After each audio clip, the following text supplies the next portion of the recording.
ஓம் நமச்சிவாய. திருச்சிற்றம்பலம். சிவாய நமக. சிவசிவாய நமக. என் அன்பு குழந்தையே, இந்த புதிய தொடக்கம் இன்று முதல் உனக்காக அதிர்ஷ்டத்தை கொண்டு வந்திருக்கிறது. அதிர்ஷ்டம் உங்களை தேடி வருகிறது. நீங்கள் தயாராக இருக்கிறீர்களா என்று நீங்களே உங்களை ஆச்சரியப்பட்டு கேள்வி கேட்டுக்கொள்ளுங்கள். உங்கள் வாழ்க்கையை முழுமையாக மாற்றப் போகிறது இந்த புதிய தொடக்கம். நீங்கள் இழந்த அனைத்தையும் இந்த பிரபஞ்சம் 100 மடங்காக உங்களுக்கு திருப்பி தரப்போகிறது. நீங்கள் காத்திருந்த அதிர்ஷ்டம் இப்போது உங்கள் வீட்டு கதவை தட்டப்போகிறது. அந்த நம்பிக்கையுடன் இந்த கதவை திறந்து ஏற்றுக்கொள்ளுங்கள். அந்த அதிர்ஷ்டத்தை மகிழ்ச்சியுடன் சொல்லுங்கள். நன்றி சிவனி, நான் தயாராக இருக்கிறேன் என்று அந்த சிவனிடம் சொல்லுங்கள். புதிய தொடக்கம் பல அதிர்ஷ்டத்தை உங்களுக்கு தேடி தரும். மகிழ்ச்சியின் பாதையில் நீ சென்று கொண்டே இருப்பாய். இன்பமயமான வாழ்க்கை உங்களுக்கு எப்பொழுதும் நிலைத்து நிற்கும். இறைவன் தந்த அற்புதமான வாழ்வின் ஒவ்வொரு நாளையும் இறை அருளுடன் நாம் தொடங்குவோம். உங்களிடம் வேறு எதுவும் இல்லாவிட்டாலும் இறைவன் அருள் இருந்தால் மற்ற அனைத்துமே உங்களை தேடி தானாக வரும். வாழும் ஒவ்வொரு நிமிடமும் இறை சிந்தனையுடன் இருங்கள். இறை சிந்தனை உள்ள பொழுது விழிப்புணர்வுடன் ஒவ்வொரு செயலையுமே நன்றாக துல்லியமாக எந்த குறையும் இல்லாமல் செய்ய முடியும். விழிப்புணர்வுடன் நீங்கள் செய்யும் எந்த செயலும் தவறாவதற்கு வாய்ப்பே கிடையாது. விழிப்புணர்வுடன் செய்யும் செயல்கள் நிச்சயம் ஒரு நாள் வெற்றியை தரும். உங்களுக்கு கிடைக்கும் வெற்றிக்கும் தோல்விக்கும் நிச்சயமாக ஒரு காரணம் இருக்கும். இரண்டையும் ஒன்றாக எடுத்துக்கொள்ள நீங்கள் முயற்சி செய்யுங்கள். வெற்றிக்காக மட்டும் செயல்களை செய்யக்கூடாது. ஒவ்வொரு செயலையும் இறைவனுக்காக நீங்கள் செய்யுங்கள். உங்களை படைத்த கடவுளுக்காக செய்யுங்கள். எந்த ஒரு எதிர்பலனையும் பார்க்காமல், எதிர்பாராமல், எதிர்பார்ப்புகள் இன்றி நீங்கள் செய்யும் ஒவ்வொரு செயலுமே அந்த இறைவனை போய் சேரும். உங்களுடைய புண்ணிய கணக்கில் சேரும். அதற்கு நிச்சயமாக பல மடங்கு பலன்கள் உங்களை தேடி தானாக வந்து சேரும். ஒவ்வொரு நாளின் முடிவிலும் நீங்கள் இறைவனுக்கு நன்றி சொல்ல பழகுங்கள். கண்டிப்பாக அன்றைய நாளில் நன்றி சொல்வதற்கு என்று ஏதேனும் ஒன்று நடந்திருக்கும். அதை நினைத்து இறைவனுக்கு நீங்கள் நன்றி சொல்லுங்கள். விடியும் பொழுது இறைவனின் ஆசியுடன் தொடங்குங்கள். முடியும் இரவும், அதாவது அன்றைய நாளின் முடிவும் இரவும் நன்றி சொல்லி உறங்குங்கள். மறுநாள் காலை உங்களுக்கு நல்ல நாளாகவே அமையும். இன்று எங்களுக்கு அமைத்து கொடுத்ததற்கு மிகவும் நன்றி இறைவா என்று இறைவனுக்கு நீங்கள் நன்றி சொல்லுங்கள். ஒவ்வொரு நாளின் தொடக்கத்திலும் இறைவன் மீது முழு நம்பிக்கையுடன் நீங்கள் தொடங்கி பாருங்கள்.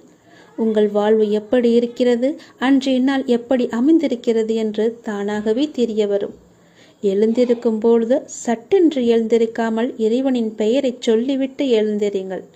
நன்றாகவே இருக்கும். ஒரு நிமிடம் சுதாரித்து கொண்டு பிறகு ஏந்திரியுங்கள். அப்பாவின் பெயரை சொல்லி எழுந்திரியுங்கள். உங்கள் வாழ்க்கை மீது உங்களுக்கு இருக்கும் அக்கறையை விட உங்களை படைத்த இறைவனுக்கு நிச்சயமாகவே அதிக அக்கறை இருக்கும். நம்புங்கள், நன்றாக நீங்கள் வாழ்வீர்கள்.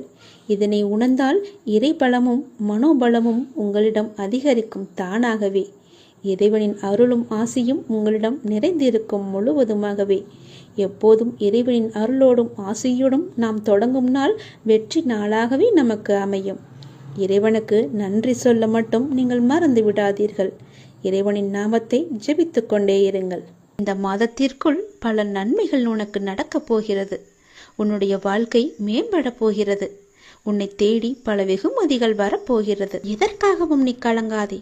நீண்ட நாட்களாகவே நீ என்னிடம் கேட்டுக்கொண்டிருக்கும் உன் பிரார்த்தனையை உன்னுடைய அப்பா உனக்காக நிறைவேற்றி கொடுக்கப் போகின்றேன். உன்னுடைய துன்பங்களிலிருந்து எல்லாம் உன்னை காப்பாற்றப் போகின்றேன். நீ கேட்ட வரத்தை கூடிய விரைவில் உனக்கு தந்து உன் வாழ்க்கையை நான் சிறப்பானதாக மாற்றப் போகின்றேன். நீ நினைத்தது நிச்சயமாகவே நடக்கப் போகிறது. அது உனக்கு நடந்தே தீரும். உன்னுடைய மனக்கவலையின்றி இன்று தீபம் ஏற்று. எனக்காக ஒரே ஒரு தீபம் உன்னுடைய வீட்டில் ஏற்றிவை. என்னை நினைத்து ஓம் என்று சொல். எல்லாவற்றையும் நான் பார்த்து கொள்கிறேன். உனக்கு நல்வழியை நான் காட்டுகிறேன். காலை எழுந்ததும் என்ன வாக்கு வருகிறது என்று பார்க்க வேண்டும். ஏனென்றால் மனம் எதையோ பறிகொடுத்தது போல உள்ளது என்று உன் மனதில் சில கவலைகளுடன் நேற்று உறங்கி போனாய் அல்லவா? ஒவ்வொரு காலகட்டத்திற்கும் என்ன நடக்க வேண்டுமோ அதுதான் நடந்திருக்கின்றது. ஆனால் அது நிரந்தரமல்ல, இதுவும் மாறும். உன் மனதில் உள்ள அந்த சுமைகளை இறக்கி வைத்துவிட்டு அடுத்த நொடி உன்னுடையதாக இருப்பதற்காக அதை எப்படி சிறப்பாக ஆக்கப் போகின்றாய் என்பதில் உன்னுடைய கவனத்தை நீ செலுத்து. நான் உன்னோடு இருக்கின்றேன். அடுத்த நொடியை மகளுடையதாக ஆக்க உனக்கு நான் துணை இருக்கின்றேன். என் செல்ல குழந்தையே, உன்னை விட்டு சென்றதெல்லாம் உன் கை வந்து இந்த தை மாதத்தில் உன்னை வந்து சேரும். மகிழ்ச்சியாகவே இரு. நான் உனக்கு துணை இருப்பேன். எப்பொழுதும் உனக்குள் நான் இருப்பேன். என்னுடைய நாமத்தை மட்டும் நீ சொல்லிக் கொண்டே இரு. நீ மகிழ்ச்சியாக இருந்தாலும் உன்னுடைய மனதில் ஏதோ ஒரு பயம் ஓடிக்கொண்டே இருக்கின்றதே. எதற்காக அது தேவையற்ற பயம். உன் வாழ்க்கையில் நல்ல மாற்றங்கள் ஒவ்வொன்றாக நடக்க ஆரம்பம் ஆகிவிட்டது. பயம் உனக்கு எதிர்மறை எண்ணங்களை மட்டுமே தரும். அந்த பயத்தை நீ தூக்கி எறிந்துவிடு. உன்னுடைய மனதை நீ எப்பொழுதும் நேர்மறையாய் மட்டுமே வைத்துக்கொள். அதில் எதிர்மறையை உட்புகுத்தி விடாதே. அதை தடுத்து நிறுத்த வேண்டிய பொறுப்பு உனக்குள் தான் இருக்கிறது. அதை நீ மட்டுமே செய்ய முடியும். நீ நினைத்தால் கண்டிப்பாகவே முடியும். அந்த எதிர்மறை எண்ணங்கள் உன் செயல்பாட்டை எல்லாம் தடுத்து உன்னை தோல்வியில் சென்று அடைய வைத்துவிடும். முதலில் அந்த பயத்தை விடு. நல்லதை நினை. உனக்கு நன்மைகள் மேலும் மேலும் பெருகி கொண்டே இருக்கும். உன்னுடைய வாழ்க்கை உயரும் நேரம் இது. நீ வாழ்வை எப்போது குறை சொல்லாமல் ஏற்றுக்கொண்டாயோ, வினையை எப்போது நீ புரிந்து கொண்டாயோ, அப்போதே பல மாறுதல்கள் எல்லாம் உன்னுடைய வாழ்வில் நடக்க ஆரம்பித்து விட்டன. நீ விரும்பியபடி நடந்தால்தான் மகிழ்ச்சி இருக்கும் என்று நினைத்தாய். ஆனால் இப்போது உனக்கு அமைந்த வாழ்விலே நீ அனைத்து மகிழ்ச்சியையும் காண இருக்கின்றாய். இடமாற்றம், வேலை மாற்றம் என நீ எதிர்பார்த்த பல மாற்றங்கள் நிகழப்போகிறது. நீண்ட நாட்களாகவே நீ என்னிடம் கேட்ட ஒரு வேண்டுதலும் இந்த மாதத்தில் நிறைவேறப் போகிறது. மகிழ்ச்சியாக சந்தோஷமாகவே அதை அனுபவிக்கப் போகின்றாய். உன்னுடைய வாழ்க்கையானது கொஞ்சம் கொஞ்சமாக மேம்பட்டு உயர்ந்த நிலைக்கு வரப்போகின்றது. உன்னுடைய வாழ்க்கையின் தரம் உயரும் நேரத்தை நீ நெருங்கிவிட்டாய் அல்லவா? அதனால் பல நன்மைகள் உன்னை வந்து சேரப்போகிறது.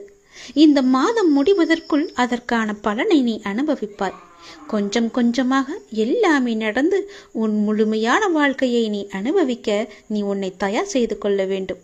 சந்தோஷத்தில் நீ துள்ளி குதிக்கப் போகின்றாய். என்னுடைய நாமத்தை நீ சொல்லிக்கொண்டே இரு. கடந்த 1 வருடமாக இருந்த உன்னுடைய மனப்போராட்டத்திற்கு முடிவு கிடைக்கும் நேரம் இது. நீ போகும் பாதையே சரியான பாதை.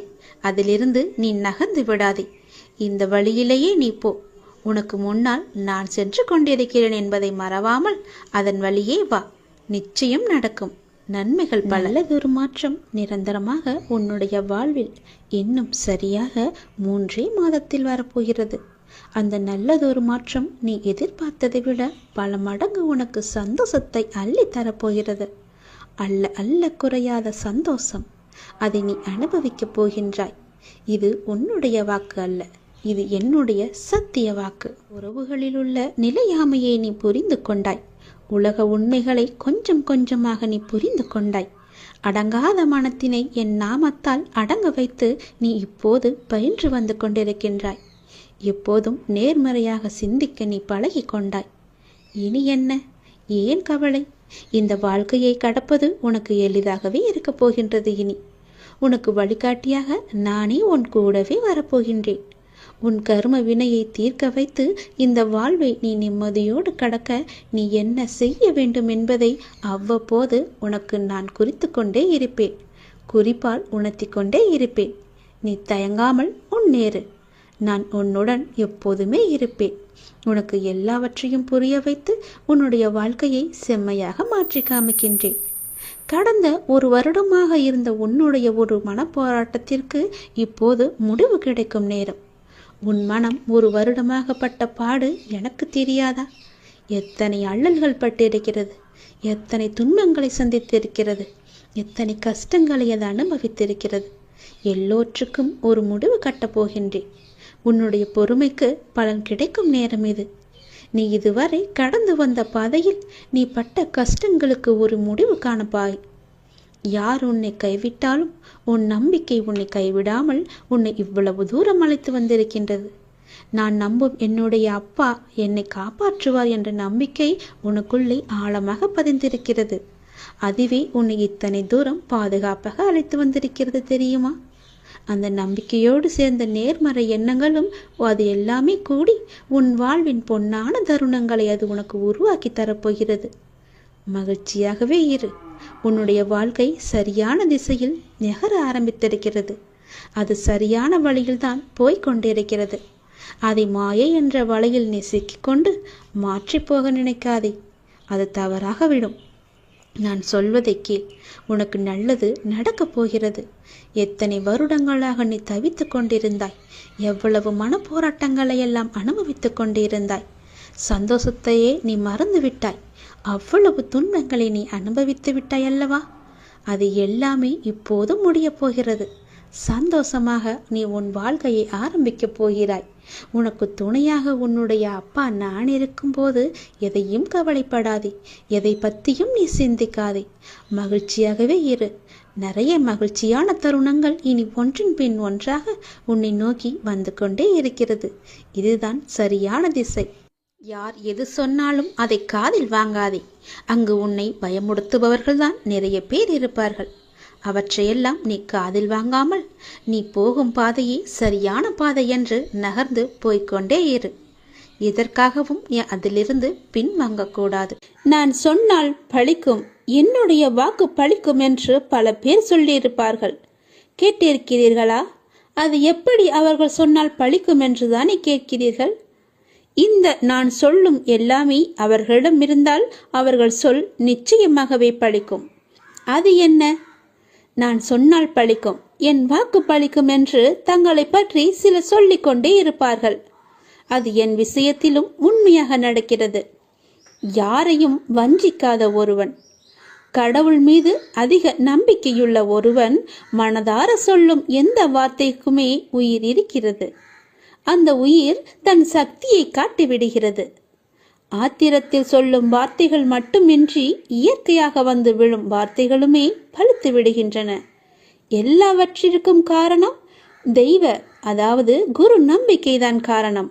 குருவின் மீது முழுமையாகவே நம்பிக்கை வைத்திருப்பவன், குரு மீது முழுமையான பக்தி வைத்திருப்பவன், அசைக்க முடியாத நம்பிக்கை, சொல்ல போனால் முழுமையான குரு மீதான அடிமை என்று கூட சொல்லலாம். அவர்கள்தான், அவர்கள் சொல்லும் வார்த்தைகள்தான் பழிக்கும். ஏனென்றால் அவர்களுக்குள்ளே அந்த கடவுளே உயிராக இருக்கிறார். அவர்களுக்குள் இருந்து சொல்லும் வார்த்தைகள் எல்லாமே கடவுளுடைய சொல். அவர்கள் சொன்னால் நிச்சயமாகவே பழிக்கும். சில பேர் சொல்லிக் கொண்டே இருப்பார்கள், நான் சொன்னால் பழிக்கும், நான் சொன்னால் நடந்துவிடும் என்று. அவர்களுக்கு நான் சொன்ன இந்த அத்தனை நம்பிக்கையும் அத்தனை அறிகுறிகளும் இருக்கிறதா என்று பாருங்கள். சில பேர் ஏமாற்று பேர் வழிகளாக கூட இருக்கலாம். அவர்களை நம்பக்கூடாது. நிச்சயம் நடக்கும். நம்பிக்கைதான் காரணம். நம்பிக்கை மட்டும்தான் அவரை அந்த வழியில் செல்ல வைக்கிறது, அந்த வார்த்தையை பழிக்க வைக்கிறது. சவால் என்ற வார்த்தைக்குள்ளேதான் வாசல் என்ற வார்த்தை மறைந்திருக்கிறது. அது உனக்கு தெரியுமா? நீ யாரிடம் வேண்டுமானாலும் சவால் விட்டுக்கொள். அதிலிருந்து தான் உனக்கான வாசல் திறக்கும். நீ எதிர்கொள்ளும் சவால்களை தான் வாசலாக உனக்கு திறக்கின்றன. உன்னுடைய எதிர்காலத்தின் வாசல் அங்குதான் இருக்கிறது. தைரியமாக செல். உனக்கான வாசல் எப்பொழுதும் திறந்தே நான் வைத்திருக்கிறேன். நீ எப்போது வேண்டுமானாலும் அதற்குள்ளே நீ வரலாம். உனக்காக நான் அங்கு காத்து கொண்டிருக்கிறேன். முதலாவது, ஆயுள். மனிதனுடைய ஆயுள் எவ்வளவு முயற்சி செய்தாலும் ஒரு நொடி கூட நீடிக்க முடியாது. இரண்டாவது, வித்தம். இவ்வளவு பொருள்தான் அதற்கு பிராப்தம். அதற்கு மேல் எகிரி குதித்தாலும் ஒரு சல்லி காசு கூட சேமிக்க முடியாது, தங்காது. மூன்றாவது, வித்யா. இவ்வளவு கல்விதான் வாய்க்கும். எவ்வளவு பணம் செலவு செய்தாலும் மணிக்கணக்காக படித்தாலும் பயனளிக்காது. 4, கர்மா. தொழில், குணம், மனைவி, மக்கள் அமைவது. இவன் இந்த தொழில்தான் செய்வான், இன்ன தொழில்தான் செய்துதான் இந்த ஜீவன் ஜீவிக்கும் என்பது விதிக்கப்பட்டது. வாழ்க்கையில் நாமே காண்கிறோம். பலர் அவர்கள் படித்த படிப்பிற்கும் சிறிதளவும் சம்பந்தம் இருக்காது. நல்லவர்கள் கெட்டவர்களாகவும் அவ்வாறே கெட்டவர்கள் நல்லவர்களாக மாறுவதையும் கண்கூடாக பார்த்து கொண்டிருக்கிறோம். 5. மரணம். இன்றைய தினத்தில், இந்த நேரத்தில், இந்த நிலையில் இந்த உயிருக்கு மரணம் என்று எழுதப்பட்டிருக்கிறது. அது யாரும் மாற்ற முடியாது, யாராலும் மாற்ற மூடவும் கூடாது. ஒரு நோயாளியை மருத்துவமனைக்கு அழைத்துச் செல்கிறோம். அங்கு பரிசோதித்துவிட்டு மருத்துவர் 1/2 மணி நேரம் முன்பு வந்திருந்தார், பிழைத்திருப்பார் என்கிறார். 1/2 மணி நேரம் முன்பு ஏன் போக முடியவில்லை என்பதுதான் கேள்வி. 1/2 மணி நேரம் முன்பு போயிருந்தாலும் மருத்துவர் இதே கேள்வியை தான் கேட்டிருப்பார். பிழைக்க வேண்டுமென்று விதிக்கப்பட்டிருந்தால்தான் அவர் பிழைப்பார். ஆக இந்த 5ம் கர்ப்பத்தில் இருக்கும்போதே பூர்வ வினைக்கு ஏற்ப நிர்ணயிக்கப்படுகிறது. இதை யாராலுமே மாற்ற முடியாது. திருச்சிற்றம்பலம். ஆதி மூலமே, மூலத்திற்கு எல்லாம் மூலமே. நீர் சாபமே கொடுத்தாலும் உம்மை வணங்கும்படி சாபம் கொடு சிவபெருமானே. எம் குழு காப்பானே, உன்னை நான் வணங்குகிறேன். தலைமைக்கு எல்லாம் தலைமையே, எப்பிறவி கெடுத்தாலும் எப்பிறவி கொடுத்தாலும் உம்மை வணங்கும்படி அந்த வரத்தை எங்களுக்கு கொடு. சிவபெருமானே, சர்வேஸ்வரா, எல்லாம் வல்ல இறைவனே, அவன் அருளாலே எல்லாம் அவன் செயல். எல்லாமே அவன் சொல்படிதான் நடக்கும், அவனுடைய செயல்படிதான் நடக்கும். சிவனின் அருள் இருந்தால் எல்லாவற்றையுமே ஜெயித்து விடலாம். அவனின் அருள் நமக்கு மிகவும் முக்கியம்.